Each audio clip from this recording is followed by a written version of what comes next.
Hello, ഇതെൻ്റെ first evening വ്ളോഗാണ് കേട്ടോ. അപ്പോൾ ഒരു കുട്ടി വ്ളോഗാണ്.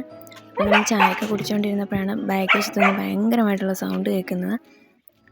ചെന്ന് നോക്കുമ്പോഴുണ്ട് നമ്മുടെ ചാർലി പൂച്ചക്കുട്ടിയായിട്ട് ഭയങ്കര ബഹളമാണ് കേട്ടോ. അഴിച്ചുവിട്ടതിൻ്റെ സന്തോഷമാണ് ആശാൻ കാണിക്കുന്നത്. അപ്പോൾ ഞാൻ വിചാരിച്ചു രണ്ടുപേരും കൂടെ കളിക്കട്ടെ എന്ന്. പിന്നെ അവന് മരത്തിന്മേലെല്ലാം കയറാൻ നോക്കുന്നുണ്ടായിരുന്നു കേട്ടോ. അവൻ്റെ കളിയും ചിരിയെല്ലാം കാണാൻ നല്ല രസമാണ്. അങ്ങനെ അവൻ ചാടിയും മറിഞ്ഞ് തിരിഞ്ഞു വല്ല കാട്ടിൻ്റെ ഉള്ളിലേക്ക് ഓടിപ്പോയി. പിന്നെ ഞാനാണെങ്കിൽ നാളത്തേക്കുള്ള അരിയും ദോശ ഉണ്ടാക്കുന്നതിനുള്ള അരിയും ഉഴുന്നും കൂടെ വെള്ളത്തിലിടാൻ വേണ്ടിയിട്ട് അടുക്കളയിലേക്ക് പോകുന്നു കേട്ടോ. അപ്പം പിന്നെ അവൻ കളിച്ചതെല്ലാം നടക്കട്ടെ എന്ന് വിചാരിച്ചു. അങ്ങനെ അരി നല്ല വൃത്തിയായിട്ട് കഴുകിയെടുത്ത് നമ്മൾ കുറച്ച് വെള്ളം ഒഴിച്ച് നമ്മൾ സോക്ക് ചെയ്യാൻ വേണ്ടി വെച്ചു കേട്ടോ. പിന്നെ വൈകിട്ടായപ്പോഴത്തേക്കിനും ഏട്ടനത് നല്ല രീതിയിൽ മിക്സിയിൽ അരച്ചെടുത്ത് തന്നു. അപ്പോൾ ഇനി ഇന്നത്തേക്ക് ഇത്രയേ ഉള്ളൂ. അപ്പോൾ ഇനി രാവിലെ കാണാം.